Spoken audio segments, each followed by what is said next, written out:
fans and horror geeks. Welcome to the Chop Block, the only block where the horror community can come together to sit back, relax, and enjoy the genre. I'm your host, Ashton Austin, and I hope you'll chill with me as I dive into cinema's most unique genre, providing screams and scares for decades. So to all my final boys and of course my final girls, grab your coat hangers, grab your knives, and of course your guns. Because I hate to be the one to tell you this, but you're next on the Chop Block. Welcome back to the Chop Block. Today I am introducing a new series here on the channel called Slasher Showdown. It's where we take sequels from our favorite horror franchises and we battle them out to see which will reign as the supreme sequel. So for the first season of Slasher Showdown, you know we had to start with my favorite horror franchise of all time, the Halloween franchise.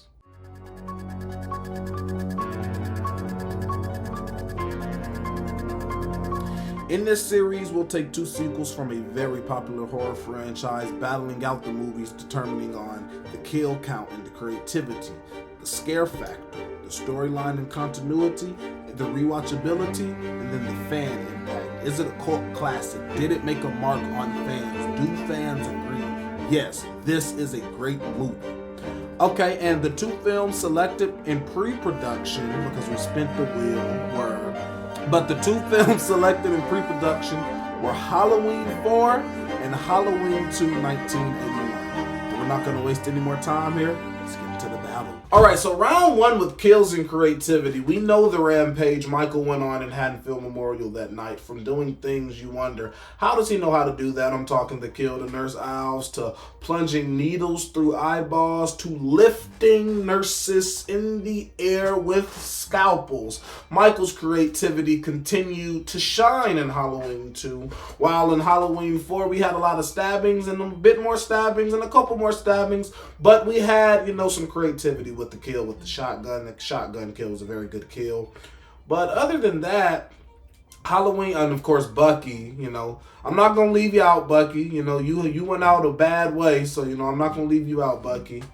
But other than that, very basic kills in Halloween 4. Brady was a pretty good kill. Both films have their moments, but if I had to talk about which film feels like they are always killing someone in a fresh new way, I had to think it was Halloween 2, 1981.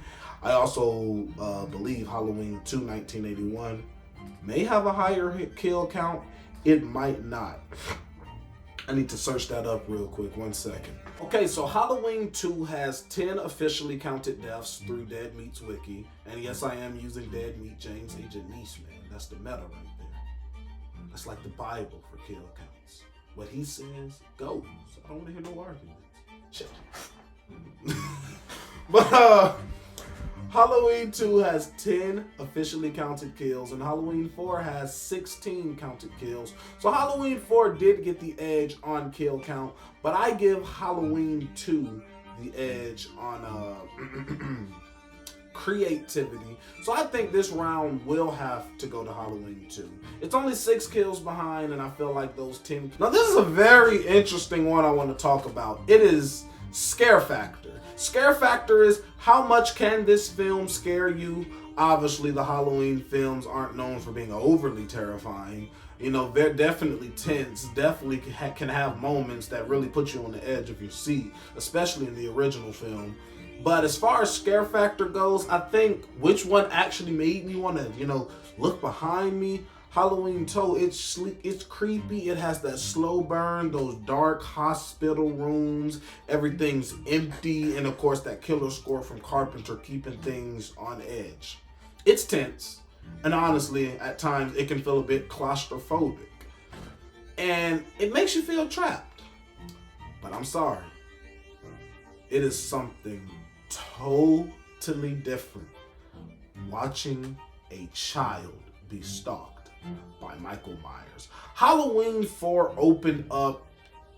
The opening of Halloween 4 told you, hey, this movie here, we're going to bring some, some moments. This movie's going to be very tense at times. The beginning was very tense. The nightmare sequence with Jamie and Michael was very creepy in my opinion. And Michael's mask, while it's not the greatest, it is still very much a creepy mask. I don't like that mask, not one bit. So I do give this round to Halloween 4. I think Halloween 4 is a much more intense film. I think it's a lot scarier. Halloween 2 has its moments, but for the most part, it is a slow burn chase. You're with Loomis, you know, and it's kind of an ongoing chase, while Halloween 4 really allows you to break down, you know, when they hunker down in who's his house? Sheriff Meeker's home, and Michael picks everybody off one by one till it's just the sisters and Brady. And you know, excuse me. And the scene when Jamie lost Rachel and Rachel lost Jamie and the streets were empty. Just a lot of good sequences in Halloween 4 that's going to put it light years ahead of Halloween 2 on the scare factor scale. Storyline and continuity. This is where the Halloween franchise really can fall apart. The Halloween franchise at some point doesn't have any constants except for Loomis in the early stages. Really, there's not really a constant.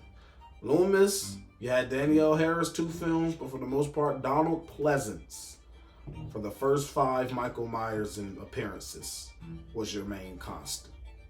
So when we talk about storylines and continuity, this is where it gets interesting, like very interesting. Halloween 2 is going to automatically win continuity for me because it picks up right off the first film. It's going to automatically win this round because it picks up right off of the first film, but it does not just pick up right off the first film, it recaptures the first film. Halloween 2 and Halloween 1 feel like a huge double feature. And if you can slip back into the atmosphere, if you can slip back into the mastery in filmmaking that was that original Halloween, well, you've got that on lock already. You've got both. You've got this category on lock. When you talk about Halloween 4 does a good job in, you know, trying to create something. You know, Jamie Lee Curtis is not down to return. John Carpenter is opposed to everything happening right now. Donald Pleasance says, hey, I'll come. You know, so you kill off Laurie Strode in an off-screen accident. You give her a daughter, you make the daughter adopted because, you know, maybe having a father there, you know, that might have to, you know, then you might have to go into some deeper details. You know, there might be more things in the way. So, you know, I do agree with the decision to make Jamie an orphan child rather than the child of the deceased Laurie Strode with the father who we never met once throughout Halloween 1 to 2 because Laurie was only 17. So Halloween 4 is just at a disadvantage in this category to be going against Halloween 2. Because Halloween 2, I say again, just picking up from that first film, you got an automatic edge because, come on, 1978 holds such a special place, and technically Halloween 2 is happening in 1978. Rewatchability is a very good one. Halloween 2, in my opinion, is probably one of the most unrewatchable and rewatchable films in the franchise at the same time. It's like, okay, when you watch Halloween 2, it's long, it drags. But then at the same time, when you watch Halloween 2, it's like, dang, it'd be over like that. It's weird. It's weird. Halloween 2 is such an acquired taste as far as rewatching goes. It really has to be acquired. Meanwhile, Halloween 4, I know I could slip into easier, you know, if I was, you know, and once in a blue moon watching cable TV and I saw Halloween 4, I'd probably click the channel, sit back, relax, and just easily slip into it. I feel like I could slip into watching Halloween 4 at any given moment. You know, if it's, you know, in the second act, the middle, the beginning, if they're headed towards the, you know, the climax, the third act, the ending, I could just pick up with it. I think Halloween 4 is a much more enjoyable film. I think it is a lot. I think it holds more charm. I think it's very fun. I think Halloween 2 is the superior film overall, but I think Halloween 4 holds a lot of charm. And I think that's what's going to elevate it here in the rewatchability, as we are tied up here now at 2 apiece. What did these 2 films do for the fans? On one hand, Halloween 2 returned this character that fans had met a couple years ago, this mysterious, this, captivating antagonist in Michael Myers. It returned him to the big screen. And that is exactly what Halloween 4 did. After Michael Myers captivated the hearts of fans again in Halloween 2, Halloween 4 brings him back after the Season of the Witch disaster, let's say, market-wise. I think Season of the Witch is a good film, but I think it was a disaster market-wise because in the Halloween franchise, Michael Myers was the IP you were building on.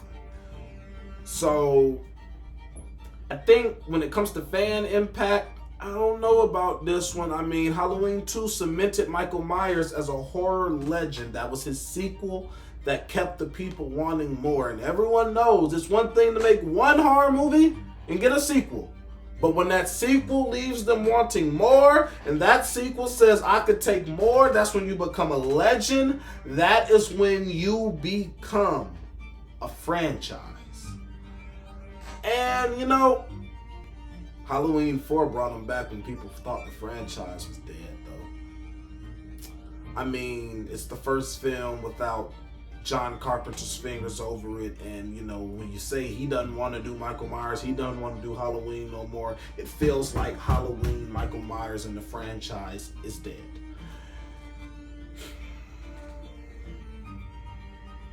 Danielle Harris is a fan favorite across the Halloween franchise. This is tough. I feel like if we're talking long-term fan love, though,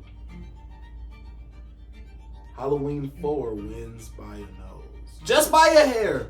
Just by a little one. Just by a little one. It's the moment that really, it's the film that saved Halloween. Without a Halloween 4 coming at the time it came, if you allow Halloween to sit dead for, let's say, 5 more years, maybe more, I mean, we never know where we could be, So, it's the film that saved Halloween. It definitely saved, it definitely reignited the thirst, reignited the hunger that fans had for the character Michael Myers.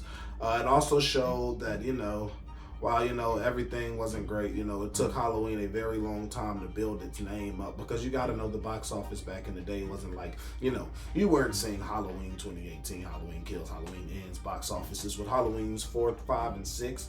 And here's the thing, Halloween 4 brought this franchise back as 5 and 6 tried to kill it again. But that's a conversation for another time. The winner of this sequel showdown is Halloween 4. It will move ahead in the bracket. Halloween 4 will move ahead in the bracket as we search to see what is the best Halloween Halloween sequel in the franchise. I want to thank you guys for coming to chill with me on the Chop Block and for this episode of Sequel Showdowns. And I'll see you guys next time on the Chop Block.